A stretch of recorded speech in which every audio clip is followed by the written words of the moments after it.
Wir haben den Gotthard hinter uns gelassen und fahren Richtung Westen zum legendären Nufenen-Pass. Mit einer Passhöhe von 2478 Metern ist es die höchstgelegene Passstraße, die vollständig innerhalb der Schweiz liegt. Mit dieser Alpenüberquerung verlassen wir den Kanton Tessin und fahren ins Wallis nach Brig. Das ist Teil 11 unserer Tour de Suisse mit dem Wohnmobil. Die befahrbare Passstraße wurde erst 1969 eröffnet, während zuvor lediglich ein Fußweg existierte. Sie führt uns von Airolo durch das Bedrettotal über die Passhöhe durch das Eggenetal nach Ulrichen im Obergoms. Die Strecke ist für ihre anspruchsvolle Steigung von bis zu 13% und die grandiose hochalpine Landschaft bekannt.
Wir sehen jetzt hier die Kantonsgrenze von Tessin,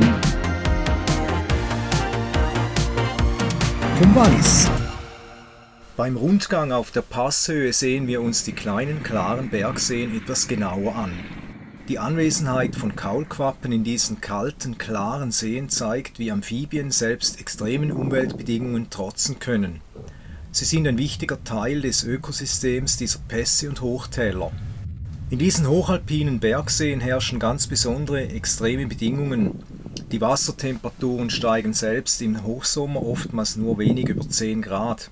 Das Wasser ist extrem klar, nährstoffarm und reich an gelöstem Sauerstoff. Grasfrösche beginnen während der Schneeschmelze mit dem Laichgeschäft, manchmal sogar, wenn noch Eisplatten auf dem See schwimmen. Wenn aber die Zeit im Sommer nicht ausreicht, um sich vollständig zu entwickeln, stoppen die Kaulquappen ihre Metamorphose, versinken im Schlamm am Grund des Sees und überleben dort das Zufrieren des Gewässers. Sie setzen ihre Entwicklung dann im 2. Jahr fort, sobald das Eis geschmolzen ist.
Guten Morgen, wir sind jetzt in Brig.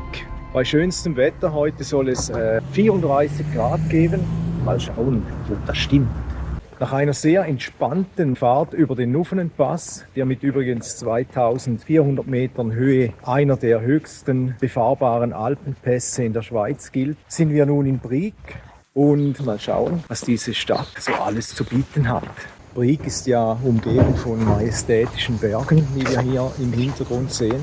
ähnlich wie das Tessin. Es ist sehr interessant und sehr imposant.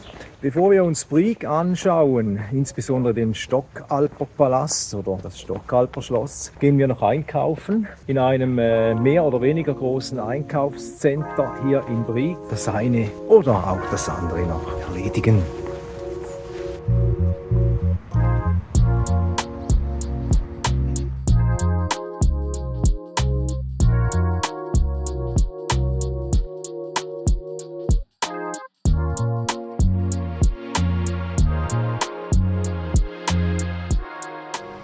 Brig, die Stadt im sonnigen Oberwallis, liegt am Drehpunkt internationaler Verkehrswege, am Fuße des Simplon-Passes.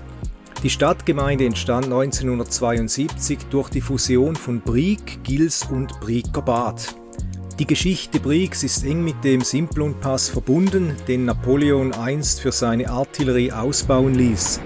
Die Stadt dient als idealer Ausgangspunkt für Ausflüge in Wandergebiete wie den Lötschberg, Simplon und das Aletschgebiet. Das bekannteste Wahrzeichen ist der Stockalper Palast aus dem 17. Jahrhundert, einer der bedeutendsten privaten Barockbauten der Schweiz. Brig verfügt außerdem über Thermalbäder wie das Briger Bad und eine lebendige autofreie Altstadt mit Patrizierhäusern und einem südländischen Flair. Der Stockalper Palast in Brig ist das Wahrzeichen der Stadt und gilt als das größte profane Barockgebäude der Schweiz. Er wurde zwischen 1651 und 1671 vom berühmten Walliser Unternehmer und Frühkapitalisten Caspar Stockalper erbaut. Das monumentale Bauwerk zeugt vom immensen Reichtum und dem Ehrgeiz seines Erbauers, der auch als König des Simplons bekannt war. Charakteristisch für den Palast ist sein Aufbau mit einem vierstöckigen Hauptgebäude, einem dreistöckigen Arkadenhof und den 3 markanten Türmen. Diese Türme sollen die heiligen 3 Könige symbolisieren und verweisen auf Stockalpers Handelsgeschäfte. Heute beherbergt das Schloss unter anderem die Stadtverwaltung, das Bezirksgericht und ein Museum zur Geschichte des Simplon-Passes.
Wir sind jetzt wieder auf dem Rückweg zu unserem Wohnmobil. Das Wetter ist immer noch wolkenlos, die Temperatur klettert auf 32 Grad gefühlt. Und das Stockalper Schloss war sehr interessant. Es gab dort auch noch eine Ausstellung über die Geschichte von Brig und den Tunnelbau durch den Simplon. Das war eine sehr interessante Tour und mal sehen, ob wir Post bekommen haben. Nein, das sieht doch sehr gut aus. Dann können wir jetzt getrost weiterfahren. Wir fahren zur Ishi Arena. Das ist ein Eissportzentrum mit großem Parkplatz, wo wir die nächsten 3 Tage ganz entspannt stehen werden. Im nächsten Video nehmen wir euch mit nach Visp und dem maßlos überlaufenen Zermatt zum legendären Matterhorn. Wenn ihr das nicht verpassen wollt, dann lasst doch einen Daumen da und abonniert den Kanal. Vielen Dank für eure Unterstützung.